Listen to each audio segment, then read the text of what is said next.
바깥 어둠에 버려둠을 당하는 것과 거룩한 성 밖으로 쫓겨나는 것에 대해서 잠시 생각을 좀 해봐야 되겠어요. 에덴 동산 밖으로 쫓겨났다는 거, 그럼 이제 에덴 동산 안으로 다시 회복되어져야 되는 것이 땅의 백성들의 목적인데, 성경은 실제는 땅의 에덴으로 돌아가는 것이 아니라 하늘의 하나님의 낙원으로 들어가야 된다, 이제 이렇게 기록이 되어 있기 때문에 저주받은 땅으로, 땅의 이 에덴 동산을 회복해야 된다고 가르치는 사람들은 그건 성경의 의도를 오해한 사람들이죠.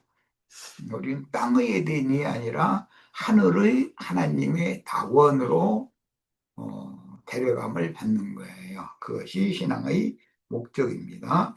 신자들이 바깥 어둠에 버려둠을 당하는 것은 일시적으로 받는 징벌이거나 저주가 임한 세상 교계에 버려지는 것이며, 이것은 이제 지혜 없는 다섯처녀나 한 달란트 받았던 종의 경우인 거죠.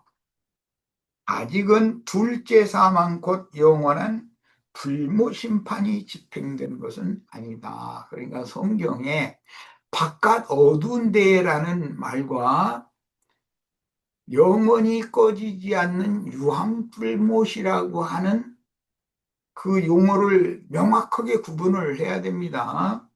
우리가 지금 현재는 교회 생활을 하고 있지만 세상 교회만이 아니라 우리들도 이 육신의 장막을 입고 현재는 바깥에 있는 중이죠.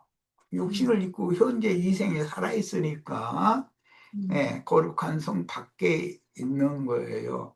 그런데 교회 시대의 중결기인 교회의 회복이라고 하는 것은 바벨론에 쫓겨났던 하나님의 백성들 중에 얼마를 다시 하나님의 축복으로 주신 젖과 꿀이 흐르는 가나안 땅의 중심부인 예루살렘으로 돌아오게 한 무리가 있어요. 그 무리가 신앙을 최종적으로 회복한 무리예요. 그래서 너희가 이르는 것은 시온산과 하늘의 예루살렘이라고 이렇게 히브리서에는 표기가 되어져 있는데, 오늘 우리는 지금 한 시대의 끝에 살지만 우리 육신의 몸이 이 하나님의 천국 밖에 세상에 있지,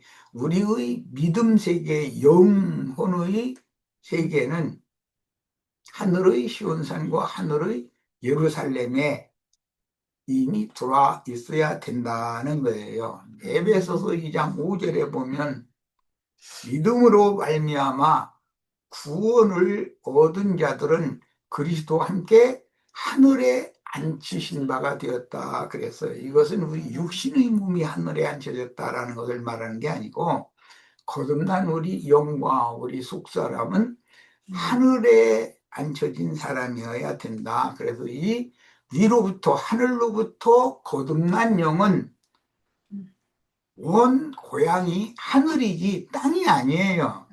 그러니까 우리가 지금은 두 생명을 살다 보니 거듭난 영혼은, 속사람은 하늘의 생명을 가지고 있고, 이 육신의 몸은 세상과 부대끼면서 세상과 접촉을 하고 살고 있기 때문에 두 생명을 살다 보니까 갈등이 많이 생길 수밖에 없는 거예요. 그래서 하나님의 말씀을 100% 이렇게 따라가고자 해도 세상사가 많이 걸림돌이 되는 경우가 많잖아요. 그런데 이런 것을 다 극복해내는 과정이 구원을 이루는 과정이다. 이게 교회 생활에서 배우는 거다, 이게요.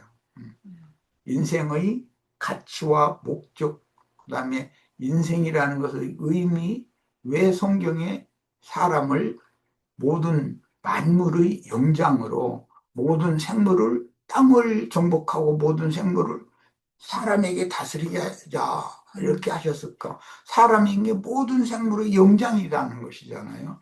그런 의미를 알고 그런 목적에 이르는 사람으로 예, 교회 생활을 통해서 양육을 받아야 된다. 가르침을 받지 않으면 나라고 하는 인간의 존재와 가치와 의미와 이런 것을 모른다 이거예요. 그러다 보니까 땅에 속하고 세상에 속한 것을 열심히 추구하고 달리다가 인생 마칠 때는 자기 자식 앉혀놓고 유언 남긴다는 말이 너는 나같이 살지 말아라 이러고 그러고 죽으면 안 되죠. 자기 자식에게. 음. 너도 이 아비를 본받아서 인생을 사는데 표대를 딱 정해놓고 거룩한 성 새 예루살렘의 왕이신 그 주님 앞에 내가 자랑스럽고 영광스러운 모습으로 선다고 하는 것에 대한 인생의 목적을 정확하게 설정해놓고 인생을 똑바로 살아라. 이렇게 마지막 말을 남기고 죽어야지. 너는 애비같이 살지 말아라 하고 죽으면 뭐예요, 그게. 그러려고 우리 인생이 태어난 건 아니잖아. 그래서 돈 많이 벌어서 뭐 하는 얘기, 어디 들어오는 동구박 무슨 무자리 빼면은 누가 갖고 무슨 돌밭 자갈밭 빼, 거기는 누구 둘째 아들이 갖고 그냥 첫째 딸은 어디 거 갖고 이런 거 유업으로 물러주려고 우리가 인생을 사는 게 아니다, 이게. 그렇지 아니라 하늘의 것을 요구를 보여줘. 신앙을 물러줘야 된다, 신앙을. 인생의 목적과 가치와 의미를 정확하게 알고 사는 사람이 사람이지, 그걸 그리스도인 하나님의 사람이라고 그래요. 그렇지 않으면 전부 짐승이다, 이게 짐승. 이성 없는 짐승이다, 그렇게 말해요. 짐승으로 살다가 짐승 세계로 가지 말고 사람으로 살다가 사람답게 살다가 하나님의 사람인 그리스도의 세계로 데려감을 받는 축복을 다 받으시기를 바라요. 내가 하는 말이 그렇게 어렵지는 않죠. 자, 예수님 때 지옥 판결을 받은 자들과 생명이 어린 신자들은 다르듯이 교회 시대의 종결기에도 지옥 심판을 받을 가라지 단에 묶인 무리나 불신자들과 일시적으로 성 밖에 있었으나 회복되어 영세의 성 안에 들어갈 권세를 받게 될 신자들인 생명책에 목명된 사람들은 다르다. 우리가 지금 현재는 일시적으로 세상이라는 곳에 육신의 몸이 이렇게 남아있는 것 같지만 우리의 심령과 정신세계는 이미 주님과 함께 하늘에 앉혀진 바가 되었기 때문에 우리는 이 육신의 장막을 벗는 날 위로부터 현재에 오는 처소로 덧입혀져서 즉 영의 몸으로 덧입혀져서 영광 중에 주와 함께 나타나면 영원한 새 세계의 영의 몸으로 신령한 몸을 입고 새 세계에 들어갈 것을 지향하고 살아야 되는 거다. 이게 사람이라는 거예요. 이게 그래서 그리스도인이라고 그래요. 죄인과 그리스도인이 어떻게 다른지를 성경 용어를 잘 분별하시기를 바래요. 한 시대가 종결되면 반드시 무뎌진 신앙을 회복하여 깨어날 기회를 다시 주시며 끝내 회개하고 복음을 믿지 않으며 재고집대로 오만하고 완악함을 돌이키지 않으면 결국은 영원한 멸망을 집행하십니다. 이것이 최후의 심판이고 이런 심판을 일러서 무트 창세기에서는 금령의 남실과를 먹는 날에 네가 정령 죽으리라 그랬는데 그게 죽고 또 죽는다. 무트라는 말, 죽는다는 말을 두 번 겹쳐서 한 말인 거예요. 우리 번역에는 이해하기 쉽게 하기 위해서 정령 죽으리라 그랬는데 너는 죽고 또 죽는다. 이렇게 하신 말씀이에요. 유다서에 보면 열매 없는 가을 나무가 되어서 뿌리로부터 발라서 죽어가지고 죽고 또 죽은 열매 없는 가을나무 이런 표현이 나오잖아요. 그러니까 육신의 몸이 죽는 것이 다가 아니다. 영혼이 둘째 사망 하나님의 영원한 멸망의 심판에 던져지는 것이 더 중요하다. 그러므로 너희는 너희 몸을 학대하고 죽이는 그런 자들을 두려울 것이 아니라 몸을 죽일 뿐 아니라 너희 영혼을 음, 영원한 사망에 멸하시는 그분을 두려워할 줄 알아야 된다. 예수님이 이렇게 제자들에게 교육을 했어요. 제자들은 처음에는 이제 그런 말을 이해가 잘 안 됐죠. 죽고 또 죽는 얘기가 이해가 잘 안 됐죠. 그러나 이제 나중에는 결국은 그 말씀을 깨달았어요. 최종적으로 속사람 영혼이 멸망에 들어가는 죽음이 가장 두려운 거다. 사람이 한번 죽는 것은 정하신 바대로 되는 것이고 그 후에는 심판이 있을 것이다 그랬어요.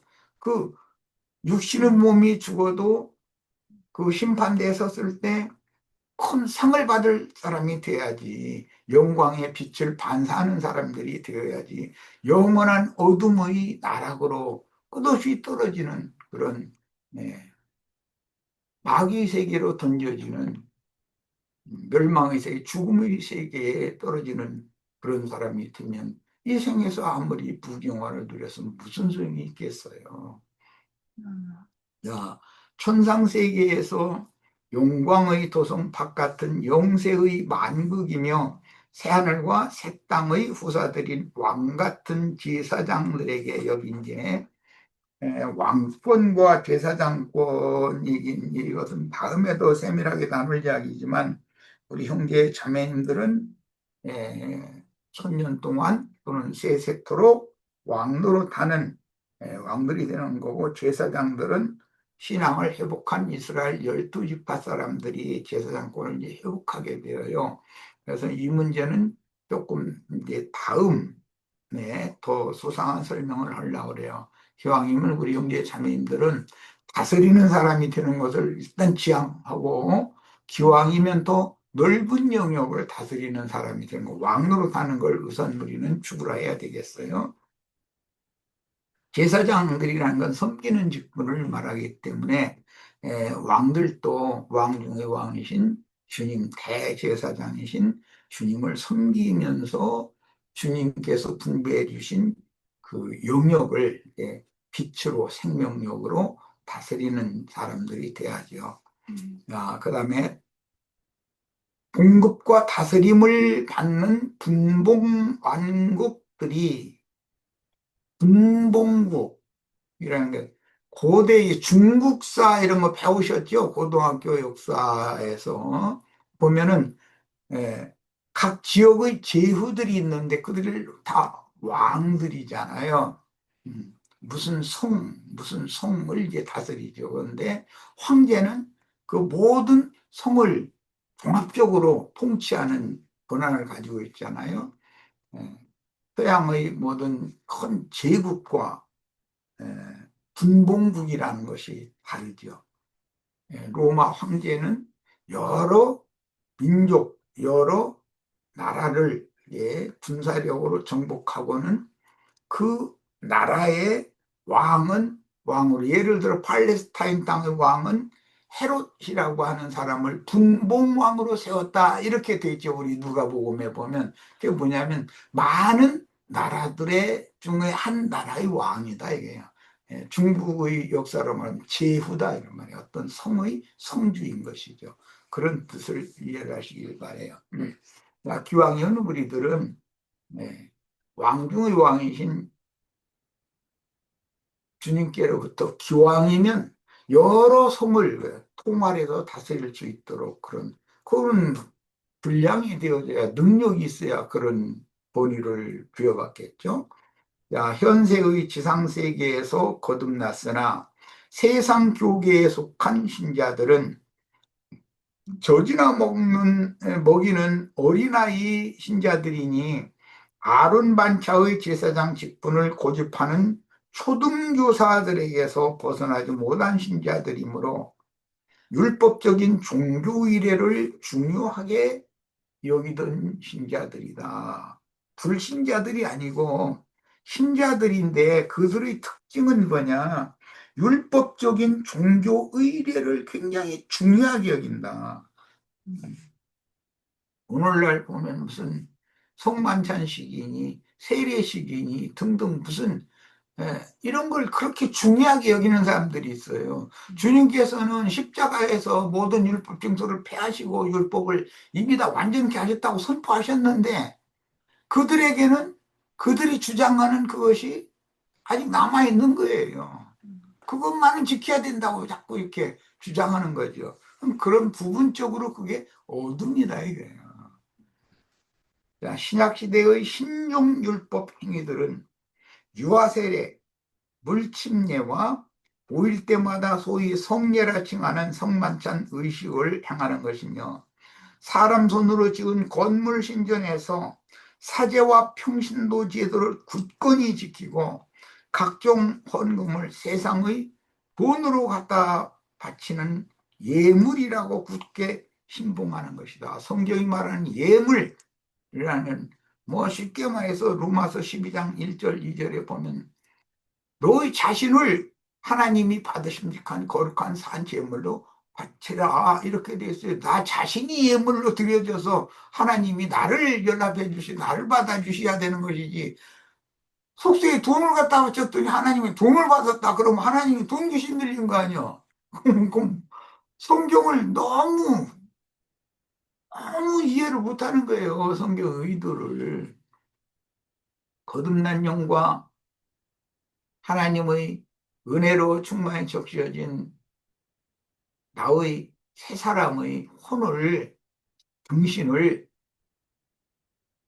가장 맑은 신앙 양심과 가장 건전하고 온전한 정신을 나의 이런 몸과 함께 즉 전 인격을 하나님이 받으십니까? 거룩한 제물로 드리는 사람이 제사장이다 이게요. 그런데 제사법이 이렇게 멜기세덱 반차로 바꿔졌음에도 불구하고 그들은 계속 발람의 교훈, 니골라당의 교훈을 굳세게 붙잡는 거예요. 그래서 건축 헌금 받아서 예배당, 성당 지어야 되고 거기에 신부 목사라는 직함을 가지고 뭐 설교 강단을 차지해야 되고 그런데 성경에 신부 목사라는 용어가 있습니까? 하고 물어보면 성경에 그게 없을지라도 그래야 된다 이래버려. 그러면 성경보다 자기네들의 주장이 더 위에 있다는 거 아니야. 성경에 없는 것을 왜 보태? 성경이 있는 것은 왜 빼고? 이런 것이 너무 익숙하게 세뇌당해 있는 것이 이게 그게 갓난아이 신자들에게나 그게 통한다. 갓난아이들은 분별을 할 줄 모르잖아요. 엄마나 아빠가 시키는 대로 가르치는 대로 그냥 무조건 따라가는 것이지. 근데 엄마 아빠가 잘못된 걸 가르치면은 그게 그 자식이 잘못되는 거 아니야. 그럼 쓰겠어요. 바로 가르쳐야지. 그러므로 반드시 그 영과 신부가 오라고 하시는 것으로 도망하여 완전한 대로 나아가는 새로운 가르침을 받아서 히브리서 5장에 보면 너희가 믿은 지가 오래돼서 다 선생이 될 즈음이 됐는데 그가 아직도 멜기세덱 반차에 대해서 내가 설명을 하자니 그가 너무 생명이 어리기 때문에 젖이나 뭐 이거 간단한 걸로 먹일 방법이 없다. 그러므로 너희는 누군가를 새로 만나서 완전한 대로 나아간 가르침을 새로 받아야 되겠다 이래요. 그럼 초등교육을 다 받은 사람들이고 신앙생활한 지가 오래된 사람들 보고 하는 말이잖아요. 응? 우리 형제 자매님들도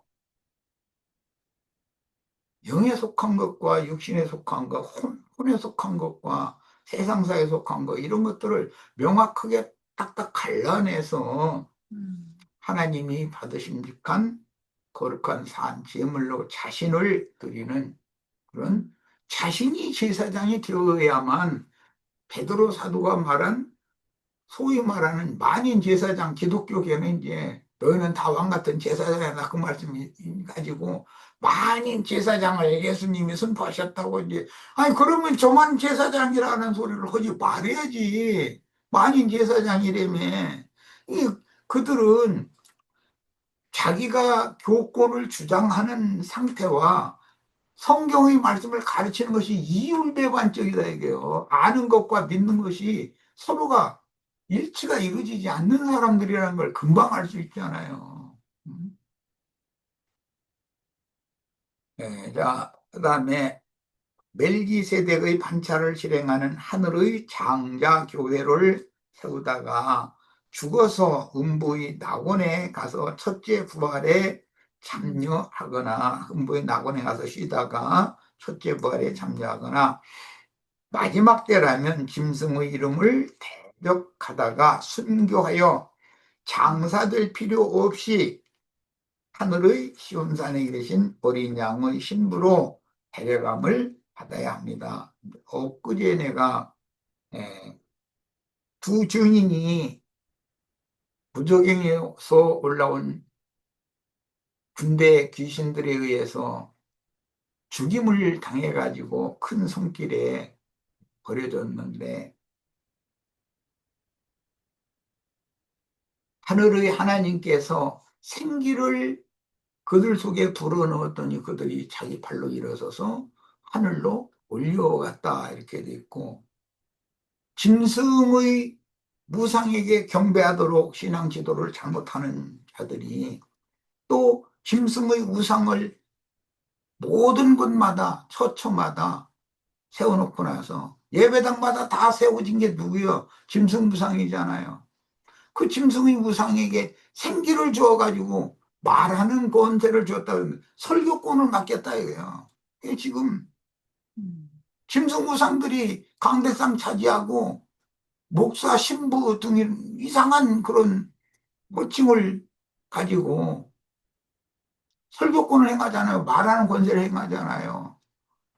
말로 죽이고 살리고 그러는 거예요. 말로. 누구를 만나서 어떠한 말로 가르침을 받느냐. 이렇게 중요한 거예요. 똑같은 생기인데 어떤 생기는 죽은 자를 살려서 승천시키는 생기고 어떤 생기는 멀쩡한 사람들 전부 영원한 멸망에 떨어진 배나도 지옥 자식 되게 만드는 그런 생기도 불어넣을 수 있다는 거예요. 음, 그 어떤 생명의 기운을 받을 때는 용을 잘 분별해가면서 받아야 되는 거죠. 자, 신자들의 사후 세계인 즉 지하 세계에 음부의 낙원에서도 후사들과 신부로 데려감을 받아 상을 받을 신자들과 버려둠을 당하여 무궁한 부끄러움을 당할 신자들이 많다. 다니엘서 12장에 나오는 말인데 티끌 중에 자는 신자들임에도 음, 그 마지막 때에는 마지막 나팔과 함께 누구는 첫째 부활로 일어나서 영광에 들어가고 누구는 음, 오히려 무궁한 수치를 당할 자가 있다는 거예요. 다 믿는 신자들이지만 이게 불신자들만 이렇게 말하는 게 아니에요. 불신자들은 영영한 꺼지지 않는 불못에 던져 넣는다 이렇게 표현이 돼 있지 수치를 당한다 이렇게 돼 있지 않잖아요. 네. 똑같이 신앙생활을 했고 자기가 어느 때 어떤 신자들 불러 모아가지고 영광 받으면서 주장하고 가르치고 그랬는데 자기가 가르친 그 성도가 왕 같은 제사장이 되어져 가지고 첫째 부활로 일어나서 이기는 자로 신부성에 들어가고 자기는 밖에 쫓겨난 것을 볼 때 그때 슬피 울며 이를 갈미 있으리라. 세리와 장기와 모든 죄인들이 아브라함과 이삭과 야곱과 함께 먼저 그 나라에 들어가 있는 것을 너희가 볼 때 너희는 슬피 울며 바깥 어두운 데서 슬피 울며 이를 갈미 있으리라. 이렇게 예수님이 그런 말씀을 하실 때 그때 당시 유대교 지도자들 보고 너희는 바깥 어둠에서 슬피 울며 이르갈 거고 세리와 장기와 모든 죄인들이라는 게 그 율법 제사장들한테 사람 취급도 못 받던 사람들이잖아요. 그들이 먼저 하나님 나라에 아브라함과 이삭과 야곱과 함께 하나님 나라에 들어가 있는 것을 너희가 볼 때가 온다 그랬단 말이에요. 이게 음, 얼마나 중요한 말이에요. 그럼 그 수치가 음, 뭐 얼마나 어마어마하겠어요. 잘난 체 많이 한 사람이 나중에 자기에게 음, 짓눌림 당하던 사람은 오히려 성공했는데 그 사람은 끝까지 겸손하고 자기 잘난 체 해가면서 세상 말로 앞뒤 구분 못하고 상하 구분도 못하고 동서남북 방향 구분도 못하고 이러고 날뛰던 사람이 자기가 그 사람 발밑에서 굴복해야 되는 상황이 되면 얼마나 수치스러워요, 그게. 그러니까 세상에 사는 동안은 잘난 체를 아예 않는 게 낫다는 거예요. 아예. 음, 주님께서 그날에 아무여 이리로 이 상자로 올라와라 하는 게 낫지. 상자에 미리 가서 앉아 있었었는데 아무여 저 아래로 가든지 이렇게 가든지 그래라 그렇게 하면은 이게 뭐가 되냐 이랬잖아요. 수치스럽지. 그러니까 신앙이라는 게 뭔지를 자세히 배워야 되는 것이죠. 그러니까 생명의 세계라는 생명의 통치라는 게 뭘 말하는지 이런 것을 예배당 수년 다녀도 이런 교육을 안 시키니까 모르는 거예요. 그냥 무슨 예배당에서 뭐 집사, 권사, 뭐 무슨 전도사, 장로 뭐 이런 거 직분 받아가지고 껍적대면 뭐 되는 줄 알고 말이야. 그게 성경에 어디에 그런 구절이 어디에 있어? 성경에 왜 성경에 없는 것을 그렇게 아니, 믿어도 너무 잘 믿어. 내가 보기에는. 그런 거 믿음 좀 다 버리라고 해도 그게 다 성경이 가르치는 진실한 믿음이 아닌데도. 자, 계시록 14장의 시온산에서 계신 어린 양께 올라간 14만 4천과 계시록 7장의 지상에서 인맞은 이스라엘 12지파 14만 4천이 채워지는 두 부류의 신자들은 그 시대와 사람들도 전혀 다른 신자들이고 교회 시대의 신자들과 그 천년 시기의 신자들은 전혀 다르다. 하나님은 때와 시기를 정해두시고 그 어느 기한이 차면 어떤 사람들에게 종들을 보내서 말씀을 선포하게 하시고 그 종 선지자들을 통해서 선포하게 하신 말씀을 역사상에 그대로 집행하시는 분이다라는 걸 꼭 믿으셔야 된다. 이게 믿어지지 않으면 하나님의 살아계심을 믿지 않는 사람인 것이죠. 예, 그러니까 이방인의 때에 전도를 하는 사람들이나 전도받은 사람들이 다르고 오는 새 시대인 세상 나라가 주와 그 그리스도의 나라가 되어진 메시아의 왕국 사람들과 그 시대의 땅의 백성들이라고 하는 건 전부 마곡 땅 사람들 중에 인맞은 12지파가 전도를 해서 얻은 신혼 입은 무리라고 돼 있어요. 그러니까 전혀 지금 우리들과는 시대도 다르고 사람들도 다른 사람들이라는 걸 꼭 이해를 잘 하시기를 바래요. 그러므로 해돋는 곳에서 이 해돋는 곳은 동방의라는 말이 앞에 있죠. 계시록 16장. 동방의 해돋는 곳에서 올라와 마른 유브라데를 건너서 아마겟돈 전장에 모인 빛의 세계의 왕들은 거짓말하는 영들인 개구리의 영을 받은 세상 쪽의 일곱 귀신들에게 들린 자들의 군대 귀신들을 대적하여 아마겟돈 전쟁이 뭔가를 좀 설명하는 거예요. 기독교 사람들은 아마겟돈 전쟁은 3차 대전, 핵폭탄 터뜨리는 거 뭐 이러고 앉았어요. 아니 그렇게 설명이 돼 있지 않는데 아마겟돈 전쟁 핵폭탄 터뜨리는 거라고 성경이 돼 있지 않잖아요. 그런 구절이 어디가 있어? 아마겟돈 전쟁이라는 것은 동방에 해돋는 곳에서 유브라데를 건너온 왕들과 개구리 귀신들이 땅의 왕들에게 가서 땅의 왕족들을 불러 모은 두 왕족이 대결을 하는 것이 아마겟돈 전쟁이다 이거예요. 그러면 이 대결은 뭘로 느냐? 다 보면 입에서 나오는 예리한이라고 그러는 날카로운 검으로 성령의 검꽃을 이제 말씀으로 전쟁하는 얘기다 이거예요. 이렇게 성경으로 성경을 정확하게 해석을 해야지 아마겟돈 전쟁, 그런 3차 대전이 일어나고 지구 종말이 오는 날이고, 뭐 막, 아니, 그런 구절이 성경 어디에 있어? 성경에 없는 것은 왜 그렇게 잘 믿는지 모르겠어. 예수님이 이 생에 오셨을 때 마지막 6월절 그 한 주간이 영적으로 전쟁을 하는 표본이잖아요. 예루살렘 신전에 들어가서 율법사 바리새인 서기관 그들의 총수인 대제사장 무리에게 맞서서 입으로 나오는 말씀으로 너희가 하나님의 말씀도 하나님의 능력도 모름으로 크게 오해하였다.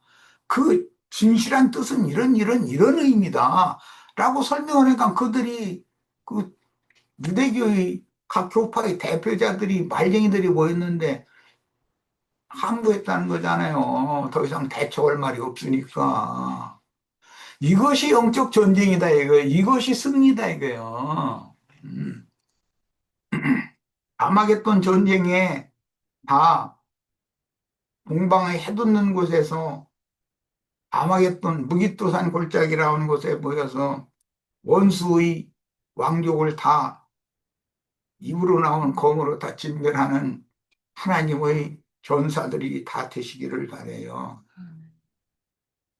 영적 전쟁이 선행되어져야 세상 나라의 심판은 나중에 집행되는 거예요. 반드시 하나님은 자기 집, 하나님의 집에서부터 심판을 시작하시는 것이지, 대뜸 세상 나라에 핵폭탄 터뜨리고 뭐하고, 그런 것을 먼저 하시는 분이 아니에요. 심판은 하나님의 집에서부터 시작된다. 교회에서부터 시작이 된다, 이 심판이라는 것은. 음. 자, 교회 시대의 종결기인 오는 부활 때고 짐승들의 때에 이기는 자로 금갈대 측량을 통과하여 거룩한 성 새 예루살렘에 들어갈 권세를 받은, 여기는 한자가 빠졌네.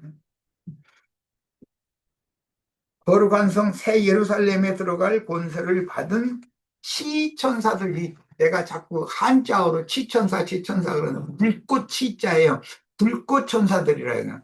이것은 오바댜서 1장 18절에서 인용하는 말씀이고 사도행전 2장 3절이죠. 거기 보면 각 사람의 120명 사람의 머리 위에 불의 혀 같은 것이 함께 있었다 이렇게 돼 있죠. 그런데 히브리서 1장에서 천사들은 바람이고 하나님의 아자들 천사들이 두 부류가 있는데 하나님의 사자들은 하나님의 일꾼들이다, 사역자들이다 이렇게 설명을 해놨어요. 음. 그 바람 천사들은 구원받은 아브라함의 후사들을 섬기라고 보내신 영들이 아니냐 이랬어요. 그러니까 그룹, 그 케루빔이라고 영문에 되어 있죠. 그 그룹 천사들은 믿음으로 말미암아 구원 얻은 아브라함의 후사들을 섬기는 종들이다 이게요. 그런데 천사를 오히려 숭배하면 되냐 이제 이 얘기죠. 사람이 지금은 낮고 천한 이 혈육의 장막을 입고 있지만 속사람이 거듭나서 온전케 되는 과정 중에 위로부터 오는 조서로 즉 신령한 영의 몸으로 빛의 갑옷으로 온전히 덧입고 나서 이 육신의 장막을 벗으면 빛의 아들로 영광의 세계, 빛의 세계에 나타날 건데 그때는 신분이 빛이신 하나님의 아들들인 빛의 아들들은 하나님의 아들들이지만은 신분이 지음받은 천사들은 종들이니까 아버지 때 섬기던 종이 아들이 왕되면 요즘 종은 종이지 종이 왕되는 일은 없잖아요. 아들 되는 일은 없잖아요. 이런 것을 성경이 증거하고 있을 때 우리 형제 자매님들은 신앙을 어떤 신앙을 추구해야 맞은가를 잘 생각하시기를 바라요. 자, 이방인의 추수를 종결할 시기에 인을 맞은 이스라엘 12지파에서 선별된 하나님의 종들은 이방인의 때에는 버려둠을 당했으나 혈통적인 이스라엘을 회개하게 하시며 새 생명을 부어주시어 새 시대를 펼쳐서 그 천년이 차도록 경영을 하실 것이다. 이것이 성경 이야기입니다. 이게 그 천년 동안 새하늘과 새 땅을 먼저 경영을 하시는데 이것이 세상 나라가 주와 그 그리스도의 나라가 된 상태고 주와 그 그리스도의 나라에서 제사장 노릇할 사람들이 신앙을 회복한 이스라엘 12지파인데 그들이 신앙을 회복한다라는 것은 결국 생기가 그들에게 들어가야 되는 일이기 때문에 오늘 한 시대의 종결기에 대언자들의 입을 통해서 증거된 하나님의 말씀이 그들의 귀에 들리고 그들의 영 안으로 말씀이 믿어지면 생기가 들어가서 그들이 하나님의 것으로 인침을 받게 된다. 그런 말이에요. 그러니까 오늘 우리들이 지금 가르침 받는 계시록 10장에서 힘센 천사가 요한에게 준 작은 책의 열린 책을 받아 먹으라고 그랬고 또 보내심을 받아서 대언을 하라고 그랬는데 요한이 그 일을 하다가 순교해서 죽었고 승천했잖아요. 그러나 주님이 다시 온다고 할 때 주님은 인자 예수로 왔던 아기 예수로 또 오는 일이 없고 창공 구름에 떠다니는 무슨 수증기 뭐 타고 다니는 그런 분이 아니고 이건 하나의 비유들이니까 구름 같은 증인들. 구름 같은 증인들 온전케 된 의인의 의인의 영들을 구름 수레로 음, 타고 새 세상으로 오신다는 거예요. 하나님이 오신다는 말은 하나님은 말씀이기 때문에 말씀이 당세에 살고 있는 사람들에게 임하는 것을 하나님이 임하십니다. 이렇게 말하는 거예요. 신이 무슨 뭐 창공 구름 타고 어디 떠돌아다니다가 뭐 무슨 태평양 바다에 만약에 비 쏟아져 버리면 신이 태평양 바다로 오겠어. 그게 뭔가 이해가 필요하지 않냐 이 말이야. 유다서 1장에는 몰지각한 목자들 그런 사람들이 물 없는 구름이다 이랬어. 목자들이 구름이잖아요. 목자들이 왜 구름이라고 비를 내리는 것은 사람들의 영혼 속에 단비를 내릴 거냐, 음? 심판의 비, 홍수비를 내려가지고서 떠내려가게 할 거냐라는 걸 지금 성경이 의도적으로 말하고자 하기 때문에 신명기 32장에 보면 땅이여 들으라 하늘이여 들으라 모세가 하는 말이요 내 입의 말이 연한 풀이에 이슬과 같고 단비와 같다 단비다 이렇게 표현해요. 아니, 모세 입에서 나오는 말이 비란 말이에요. 단비 땅을 적셔주는 그러니까 성경이 말하는 어떤 의도를 그냥 선현적인 인간의 관념으로 이렇게 함부로 막 해석해가지고 주장하고 그러면 안 된다 이거예요. 과연 성경이 그런가를 생각해보고 찾아볼 줄 알아야지요. 진중하게 성경을 대할 줄 알아야지. 뭐 이제 얘기가 또 딴 데까지 갔는데 구체적인 진리 지식이 우리 형제 자매님들에게 잘 이렇게 축적되기를 바라는 마음으로 이런저런 말을 자꾸 한 거예요. 자, 그래서 다시 받아주신 이방인의 때 전기한 동안은 잠시 꺾어버렸잖아요. 그 이스라엘 12지파를 다시 받아주시려면 반드시 누구를 버리고 누구를 받아주고 하는 문제는 사람의 능이나 사람의 힘으로 되는 게 아니에요. 하나님의 신으로나 되는 거예요, 이것은. 그럼 하나님의 신이 어느 때 누구에게 부어지는 문제와 관계가 된다, 이거예요. 사람이 회개하고 돌이키는 것도 통회하는 영을 내가 부어주겠다, 때가 되면, 이렇게 말씀했어요. 사람이, 그냥, 당신 회개해야 돼, 당신 돌이켜야 돼, 부흥 강사 가서 회개하시온다 해서 회개가 되는 게 아니에요. 하나님께서 통해하는 신을 부어주면, 내가 지금까지 예배당에 헛것 다녔구나. 음, 잘못 믿었구나. 어? 내가 지금까지 한 짓이 많은 사람 영혼들을 음, 지옥의 구렁텅이로 끌고 들어가는 그런 짓이나 하고 다녔었구나. 이런 것이 깨달아져야 회개를 하지. 아무것도 깨달아지는 것도 없는데, 회개하시오를 자꾸 했으니까 뭐, 어릴 때 옆에 친구 뺨때기 때렸던 거, 누구한테 욕짓거리 했던 거, 그런 것 회개하고 또 하고, 그거 한다고 그 얘기 하라는 게 아니잖아. 9시가 다 됐어요. 신과 관계가 없이 참 하나님 조물주와 상관없는 인생을 살면서 괜히 뻗대고 잘난 체하고 자기 아무 가치도 없고 의미도 없는 것을 향해서 인생을 허비한 인생 자체를 돌이키라 이 말이지. 그래가지고 예수 그리스도 안으로 돌아와라 이 말이지. 그런데 회개라는 것도 가르치는 사람들이 없어. 그러다 보니까 회개하시오만 자꾸 외치면, 내가 옆집 아주머니 지난번에 내가 좀 말대답을 좀 거칠게 했네. 그거 막 회개했어. 그렇다 해가지고 그 회개가 하나님 앞에 연락되는 그런 얘기는 인간 나라에서도 그런 잘못이 있으면, 아이고, 지난번에 내가 어떻게 말 함부로 이렇게 하는 바람에 만상은 같은 상하셨을 텐데 용서해 달라고 하면 바로 주겠죠.